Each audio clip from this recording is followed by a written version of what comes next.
Hi friends, आज हम मुद्रा का उपयोग बताएंगे। हमारे बाजार में मुद्रा का क्या उपयोग है। कल हम लोगों ने मुद्रा के बारे में पढ़ा था। मुद्रा है क्या, मुद्रा कितने प्रकार के होते हैं, इसके बारे में जाना था। आज हम जानेंगे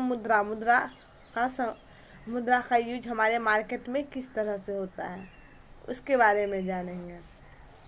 सबसे पहले मुद्रास्फीति होती है। मुद्रास्फीति। दूसरा मुद्रा संकुचन।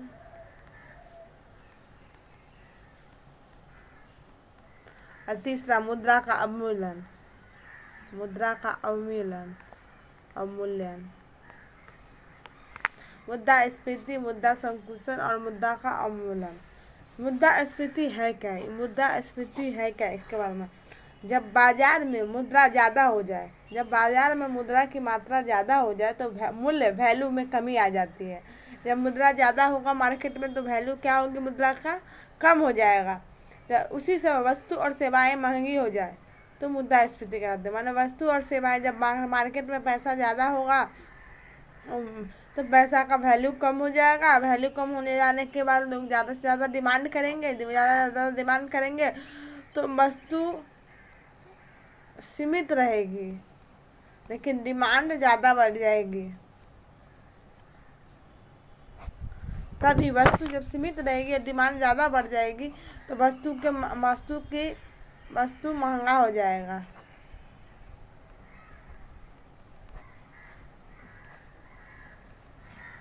इसे क्या कहते हैं, मुद्रास्फीति। साधारण भाषा में हम ये भी कह सकते हैं कि बाजार में महंगाई बढ़ने को ही मुद्रास्फीति कहा जाता है। जैसे हम देखेंगे यहाँ भारत सरकार, हमारे जो भारत सरकार है, ये भारत सरकार जो बजट बनाती है वो 3 तरह की बजट बनाती है। पहला अधिक के बजट, दूसरा संतुलित बजट, तीसरा घाटे का बजट। ये हमारे भारत या जितने भी विकासशील देश है, इस सब में किस तरह का बजट आता है, घाटे का बजट। जैसे इसमें घाटे का बजट कैसे कहेंगे, जैसे 100 रुपया आय हुआ और 110 रुपया व्यय हुआ, तो इसको क्या कहेंगे, घाटे का बजट। कैसे दर्शाया जाता है, जैसे 100 रुपया सरकार की आय हुआ और 110 रुपया वो सरकार खर्च कर दी, तो इसी का 110 रुपये जो एक्स्ट्रा खर्च हुआ उसी को कहते हैं घाटे का बजट। इसी 10 रुपया को बैलेंस करने के लिए, 10 रुपये का नोट छापती है। क्या करती है सरकार, 10 रुपये का नोट छाप देती है। इसे ही हिनांत प्रबंधन कहते हैं। क्या कहते हैं, हिनांत प्रबंधन। माने 10 रुपये का नोट छाप के वो बैलेंस करना चाहती है अपने बजट को, तो इसे क्या कहते हैं, हिनांत प्रबंधन कहते हैं। जैसे 10 रुपये का छोट छपा, ये 10 रुपया एक्स्ट्रा हमारे बाजार में आया। वस्तु सेवाएं अपनी बनी रहती है, वस्तु सेवाएं उतनी स्थिर रहती है। और 10 रुपये का नोट ज़्यादा आया इसलिए मूल्य में कमी आ जाती है। मूल्य में क्या हो जाती है, कमी आ जाती है। और वस्तु सेवाएं कितनी क्या हो जाती है, महंगी हो जाती है। इसी को कहते हैं हम मुद्रास्फीति। समझ गया। साधारण भाषा में जब ऐसे मूल्य ज़्यादा हो जाए, माने हमारे बाजार में मार्केट में पैसा ज़्यादा हो जाए और उसी समय पैसा ज़्यादा हो जाने से पैसा का मूल्य कम हो जाता है, वैल्यू कम हो जाती है, जिस वजह से लोग ज़्यादा डिमांड करने लगते हैं। लेकिन उत्पादन जो क्षमता होती है हमारे मार्केट की वो सीमित रहती है। सीमित रहने से मांग ज़्यादा हो जाएगी, मांग ज़्यादा होगी तो लोग ज़्यादा से ज़्यादा मात्रा में खरीदेंगे। ज़्यादा से ज़्यादा मात्रा में खरीदेंगे तो जो हमारा वस्तु का अभाव हो जाएगा, जिस कारण बाजार में वस्तु का भाव बढ़ जाएगा। भाव बढ़ जाने से वो महंगी हो जाएगी। महंगी हो जाने से इसी को मुद्रास्फीति कहते हैं। कुछ साधारण भाषा में समझे तो बैंकिंग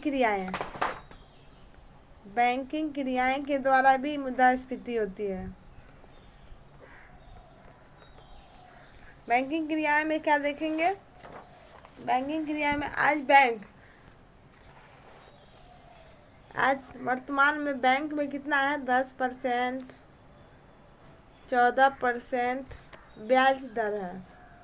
और वो अचानक से 2%, 3% हो जाए, 1%, तो क्या होगा? लोग लोन लेना ज़्यादा शुरू कर देंगे। लोग लोन लेना शुरू कर देंगे, जिससे मार्केट में क्या होगा? पैसा आएगा। मार्केट में पैसा आएगा, पैसा आएगा तो डिमांड बढ़ेगा। डिमांड बढ़ेगा तो वस्तु सेवा सीमित रहती है, लेकिन डिमांड बढ़ने से वस्तु सेवा का अभाव हो जाएगा और वस्तु महंगी हो जाएगी। तो इसे ही क्या कहते हैं? मुद्रास्फीति कहते हैं। मुद्रास्फीति समझ गए अच्छे से? अब जानेंगे मुद्रा संकुचन। मुद्रा संकुचन है क्या?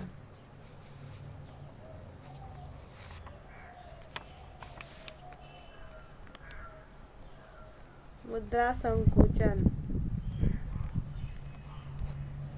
जब बाजार में मुद्रा की मात्रा कम हो जाएगी। जब बाजार में इससे पहले क्या पढ़े? मुद्रा की मात्रा ज़्यादा हो जाएगी, मुद्रास्फीति। लेकिन मुद्रा संकुचन में जब बाजार में मुद्रा की मात्रा में कमी आ जाती है, क्या आ जाती है? कमी आ जाती है। बाजार में लोगों का क्रय शक्ति कम हो जाती है, माने लोगों में जो होती है खरीदने की शक्ति होती है वो कम हो जाती है।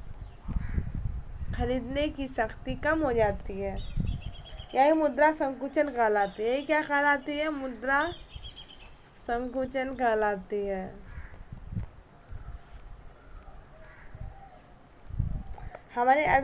इससे क्या होता है? हमारी जो अर्थव्यवस्था है वो शून्य पर जाती है। हमारा अर्थव्यवस्था क्या होता है? शून्य पर जाता है।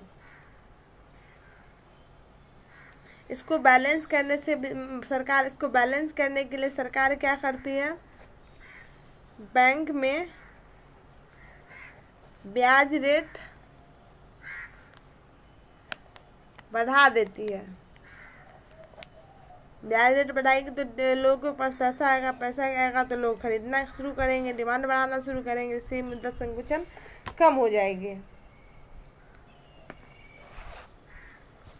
अब जानेंगे मुद्रा का अवमूल्यन।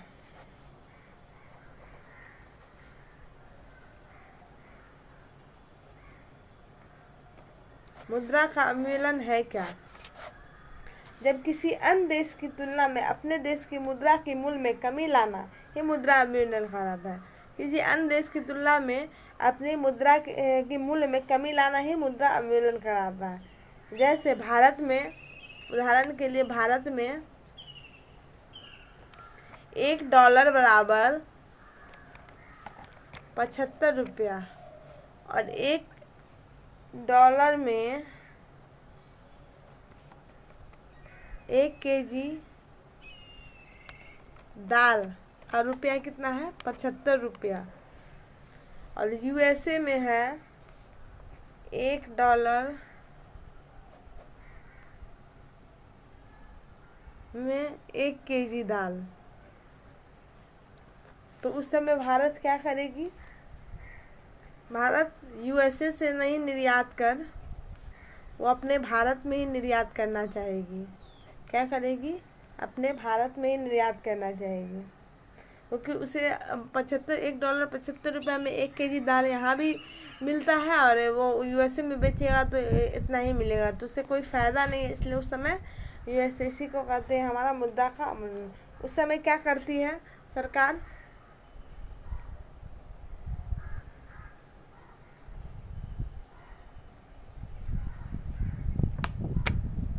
उस समय $1 मुद्रा का अवमूल्यन कर देती है। $1 95 रुपया और 1 केजी दाल का दाम कितना है? 75 रुपया। तो यूएसए में बेचेगी, यूएसए में निर्यात करेगी दाल का, तो कितना? 20 रुपया का फ़ायदा होगा। तो इसी को क्या कहते हैं? मुद्रा का अवमूल्यन। इससे क्या होगा? विदेशी भंडार बढ़ेगा और अपना 10 रुपया का फ़ायदा होगा। इस अर्थव्यवस्था को, हमारे देश की अर्थव्यवस्था बैलेंस हो जाएगी। अब मुद्रा का अवमूल्यन, जो मुद्रा का अवमूल्यन क्यों किया जाता है? जब हमारे देश में अकाल पड़ जाता है, किसी तरह की आपदा आ जाती है, तो उस कंडीशन में हमारे देश की अर्थव्यवस्था को मैनेज करने के लिए मुद्रा का अवमूल्यन किया जाता है। देखेंगे मुद्रा का जो अवमूल्यन है वो कितने प्रकार से है हुआ है।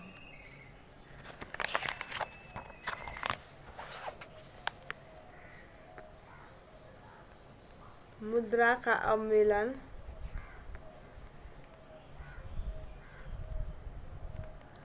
3 बार हुआ है। 3 बार में कब कब हुआ? पहला अवमूल्यन जब भारत स्वतंत्र हुआ था 1949 में, 1947 में जब भारत हमारा स्वतंत्र हुआ था, तो उसी समय 1949 में पहला अवमूल्यन किया गया था। 2 साल बाद भारत का व्यापार पहले ब्रिटेन के साथ होता था। भारत का व्यापार क्या होता था? भारत का व्यापार ब्रिटेन के साथ होता था। इस समय आर.के. पंचमुखम चेट्टी ये रुपये का अवमूल्यन किया। उस समय कौन किया था? आर.के. पंचमुखम चेट्टी ने क्या किया था? मुद्रा का अवमूल्यन किया था। 30.5% डॉलर की तुलना में किया। 3.5% डॉलर की तुलना में किया। किसके डॉलर की तुलना में किया?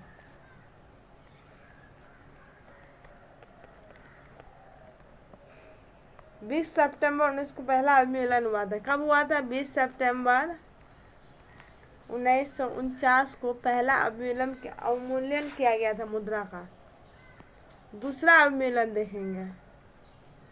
दूसरा अवमूल्यन कब हुआ था? दूसरा अवमूल्यन पैसा का 1966 में।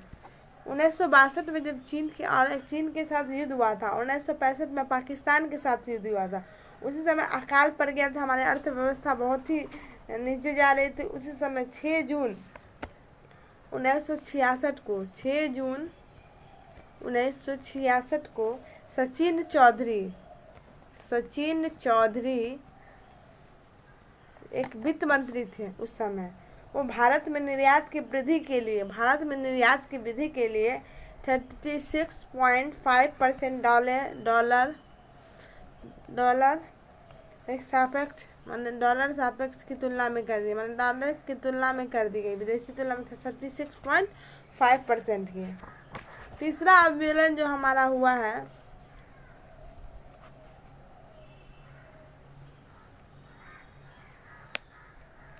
1991 ईस्वी में हुआ था। इस समय वित्त मंत्री कौन थे? मनमोहन सिंह। कौन थे वित्त मंत्री? मनमोहन सिंह।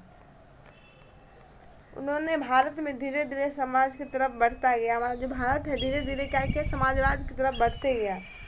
उसी समय एक नया कॉन्सेप्ट आया था। कौन सा कॉन्सेप्ट आया था? उदारीकरण, वैश्वीकरण का, निजीकरण का कॉन्सेप्ट आया था हमारे देश में, भारत देश में। उसी समय उदारीकरण, वैश्वीकरण और निजीकरण का कॉन्सेप्ट। उस समय अर्थव्यवस्था में कमी आ गई थी। उस समय मुद्रा का अवमूल्यन हुआ। जब मुद्रा का अवमूल्यन हुआ तो मनमोहन सिंह ने यह कहकर मना कर दिया कि मुद्रा का अवमूल्यन नहीं है, यह समायोजन है। यह मुद्रा का समायोजन है। इसलिए उस समय जो तीसरा अवमूल्यन हुआ 2 दिन में हुआ। एक जो हुआ आपको 1 जुलाई को, दूसरा 3 जुलाई को। उसमें क्या किया गया? 1 जुलाई में 21.53% अवमूल्यन किया गया। कितना किया गया? 21 अवमूल्यन किया गया। इस तरह हम जाने मुद्रा का अवमूल्यन 3 बार हुआ अभी तक भारत में, और किस किस स्थिति में मुद्रा का अवमूल्यन किया गया इसके बारे में जाने।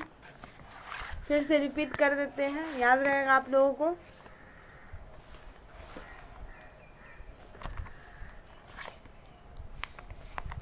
उन्नीस सौ 1949 पहला अवमूल्यन कब हुआ था? 1949। कब हुआ था? 20 सितंबर 1949। उस समय वित्त मंत्री कौन थे? आर.के. पंचमुखम चेट्टी। 1996 6 जून 1996 को कौन था? 6 जून 1996 को सचिन चौधरी।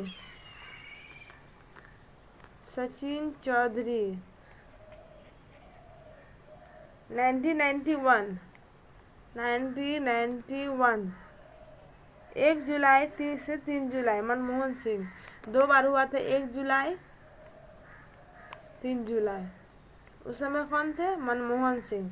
पहले में कौन थे? R.K. पंचमुखम सेठी। दूसरा जब 1966 में हुआ तो उस समय सचिन चौधरी थे, और तीसरा जो था उस समय थे मनमोहन सिंह। इस तरह 3 बार मुद्रा का अवमूल्यन किया गया। इस तरह आज हम लोगों ने मुद्रा स्मृति, मुद्रा संकुचन और मुद्रा अवमूल्यन के बारे में पढ़े। Thank you so much friends. अगर अच्छा लगे तो लाइक शेयर सब्सक्राइब कीजिएगा।